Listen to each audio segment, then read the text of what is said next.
Alright, so this video actually has no real purpose to it, but I have other videos I should be uploading and pictures and stuff right now, but whatever. Anyway, I'm trying to keep this short because I'm just waiting for my effing YouTube video to load because it won't. So it's really making me mad, so I decided to make a video. So I was thinking about this in the car, but it was too dark to make this in the car because it's like 10 o'clock at night right now. And I didn't have the camera with me at the time, so anyway, what I'm going to talk about is an obligation that I feel like I have because I have to kind of explain this to my mom to explain to her why she has no gas right now in her car. So figured I might as well practice on you guys. So how can I explain this? Out probably not an hour away from here, but a good 45 minutes away from here. Way out. Across the water, through the next town, up a highway, into this little tiny town nobody cares about, out a dirt road, like 10 minutes down that dirt road, there is, on the side of the road, out this creepy dirt road, this, little grave, and I'm gonna get the curse for saying this, but oh well. Anyway, and the grave is, the grave of this little girl named Catherine McIntosh. If you Google her, you won't get much, and what you do get probably isn't true, actually. So I don't suggest Googling her, but you can if you want. I'll give you my version of the story, though. Anyway, Catherine was 8 years old, I do believe, when she died. And there's a few stories to how she died, but the most widely accepted and believed one is that she got into a fight with her parents, ran out of the house, and was mauled by a bear. Really, really sad. And there are other stories that she died of an incurable disease. I really don't want to tell this story because now I feel like someone's watching me, but anyway. There's another story that she died of an incurable disease, and I think those are the only two stories. There could be more. That's what you'll get if you Google it, because that's what it says on public record. But I don't think there's much truth to that, because she died back in the late 1800s, I do believe, or perhaps it was the early 1900s. And anyway, and back then, you know, there was deep dark secrets, and I'm trying to keep this under 5 minutes. So anyways, what people do is people go out there a lot of people go out there to mess around with the grave and to try to see her ghost and all this. And we decided we would go out there today because I personally feel an obligation to go back to her grave occasionally ever since the first time I've been there. And the first time I was there was actually back in November, which is weird because, like, you'd think I would have been there before that, but that was the first time I'd actually been there. And so I'll tell the story about the time I was there then. And it was the beginning of November. It hadn't quite snowed yet. And as soon as we got up there, and it is on a mountain, the altitude does cause snow to happen up there before down into the main road, but not like this. So we get up there, as soon as we get out of the car to go to the grave, or it could have been even while we were still driving to it, friggin' blizzard comes through, like literally just blowing snow everywhere. And this was the first snow of the year, and it only snowed up there, and I can understand because we were on a mountain, but still, it seems kind of freaky. So anyway, what you're supposed to do is take a toy to her grave, and a lot of people do. The place is covered in toys.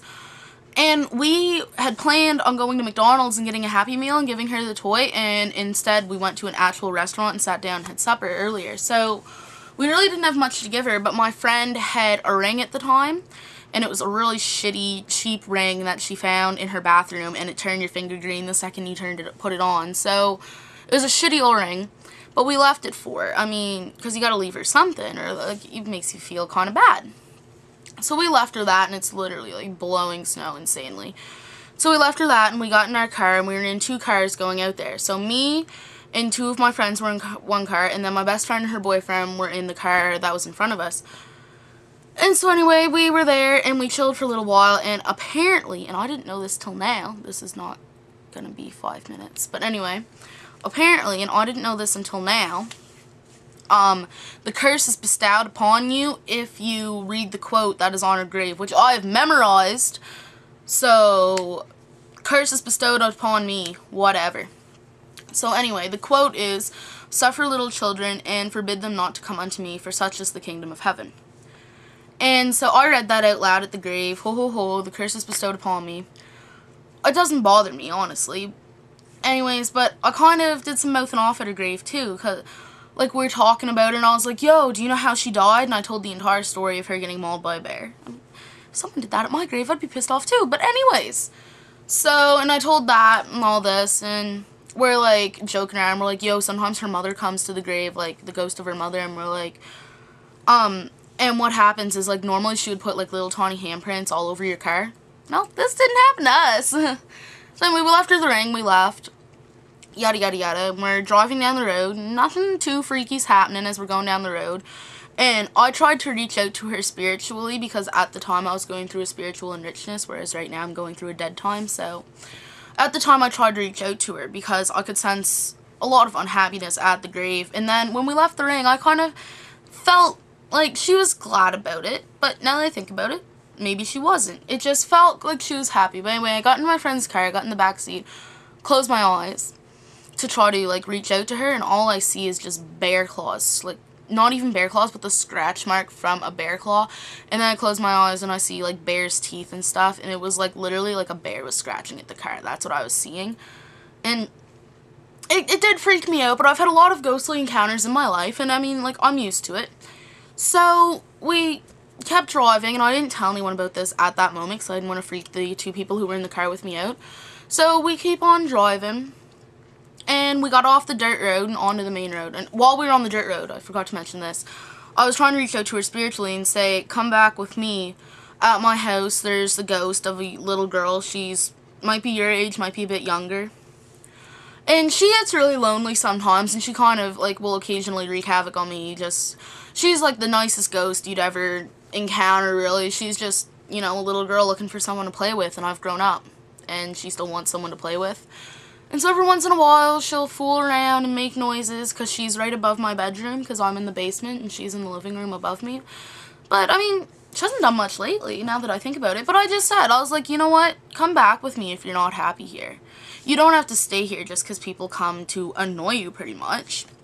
And so I felt like I was doing a good deed here. Whatever. So anyway, we get out back onto the main road. My best friend and her boyfriend are in the car in front of us. Me and my two friends are in the car that are just driving behind them. We're out on the main road. We're driving. The snow stopped, obviously, because we're away from the grave. We're off the mountain. This video is way more longer than I intended it to be. Anyways, car in front of us, my friends, they pull over, and we're like, oh, something's wrong. We pull over behind them. Now, my friend who was driving, Jeremy, jumped out of the car, literally probably, like, went to the other side of the road in about 2 seconds. My other friend, my best friend Taylor, was in the passenger seat. She hops out and freaks out, leaves her door open and just points at it, and so, like, I hopped out immediately. The three of us, actually, but I hopped out and I walked right up and I was like, oh my god, what's wrong? And she's like, read the door, read the door, read the door. And, I mean, I kid you not, none of us could have done this. I had everyone in my sight. No one had the time to do this. No one was out, this was on the outside of the car, no one was outside of the car until, like, since we left the grave, and this would have wore away by the, like, in the drive from the grave. So anyways, I look at the window, we all do, we all saw this, it's like, it's legit, written on the window with a little tiny finger that's much smaller than all of ours, don't fucking come back. And first of all, a lot of you'd be saying, oh, that's not right. How would an 8-year-old girl, like, know that word? Do you want to know how many teenagers go to that grave? It would be very easy for her to learn some pretty profound language. So anyway, that freaked us out quite a bit. And, you know, if a ghost tells you don't fucking come back, it's going to deter you to not come back for a while. And so a lot of us hadn't been back for months and months and months. But I feel after that, ever since that, I felt an obligation to go back. Not out of spite. Not out of spite that she told us not to come back, but I just felt an honest obligation to go check on her and make sure she was okay. And I actually never went back until, I have to think here, until the beginning of April. And so you think November, December, January, February, March, April. 5 months it was since I'd been back. And so I went back just in the beginning of April here because I felt the obligation to go back. And so me and Taylor and Jeremy and then Jeremy's friend Robin, we all went back up there. And I have a video from that night of the grave, which I will actually upload because it's not a bad video, right? So anyways, we're up at the grave and we had nothing to leave her again, but Oreos were on sale at the grocery store that week and I was on my own that week, so I had bought 2 boxes of Oreos, so I had a box in the car with me. And so we just left her a handful of Oreos, because, I mean, little girls like Oreos, right? Anyway, and it was daylight this time when we went, because last time it had been late at night. So it was daylight this time, and as we're driving away, I didn't specifically see this myself, but Jeremy and Robin both claim they saw this. Up on this crescent hill up there, they swear they saw her. Do you know what? I take their word for it. I looked up and I, like, kind of saw something, but I think it was more like placebo is about what I was going to say. That is so not the word I'm going for, but I think you get the gist when I say it, that I wanted to see something, so I kind of told myself I saw something. I don't think I actually saw it. But anyway, we drove off, whatever, and then tonight, so it's May 14th, tonight we went back to the grave again, and nothing. Not a thing happened, and like, I find it really weird that sometimes things happen, sometimes things don't. And ironically, nothing's happened to me since I told her to come back with me, but I can honestly tell you, she hasn't come back here. But, the reason that I keep going back up to that grave is not for the spite of it because I know something's gonna happen. It's because I feel an honest obligation to go and check on that grave. To make sure that, like, no one's vandalized it, honestly. I just feel this obligation almost like it's someone in my family that you go check up on their grave. And, personally, I don't even believe she's buried there. But at the same time, I still feel the obligation to go and check on the grave because it's still where people go to pay their respects or disrespect, as some people do. And there's some things too you can't really decide if it's disrespectful or not. Like, I have a friend who packed a bowl on the grave. I don't know if that's really disrespectful to pack a bowl on someone's grave. If someone packed a bowl on my grave, I'd be like, sweet, light her up with me. But I mean, little 8-year-old girl, yeah. So anyway, we left her a homemade peanut butter cookie this time because we forgot. It was a spontaneous thing. We were just trying to think of somewhere to chill because our chill spot was getting kind of boring. We've been chilling there for the past like 2 months, and it's just getting boring to go there. So we decided to find a new chill spot, and we went out to the town that the dirt road goes off of, and then we're like, yeah, let's go to the grave. Bright daylight, and I even looked up on the hill we saw her at before, didn't see a thing. We're down at our grave, nothing happened. The only thing that happens is when you go to the grave, it's freezing. It always is, no matter what time of year, it's always cold when you get to the grave. Anyways, this video was really, really pointless, but I felt like making a video about Catherine's grave, Catherine McIntosh's grave. And I often try to reach out to her from my house, and seldom do I get any response at all. Every once in a while there's a presence, but I doubt it's her, honestly. But I have another ghost story to tell. I'll probably do it in another video. Anyways, I just really wanted to come and talk about the obligation that I feel to go to this little girl's grave, even though I've never met her in my life. She died long before my lifetime. But at the same time, I feel an insane obligation. I know that I will go back probably within the next few months. That's pretty much what I came to say. And somehow it took me 14 minutes to say it when I had planned on making this like 2 minutes long. So, bye!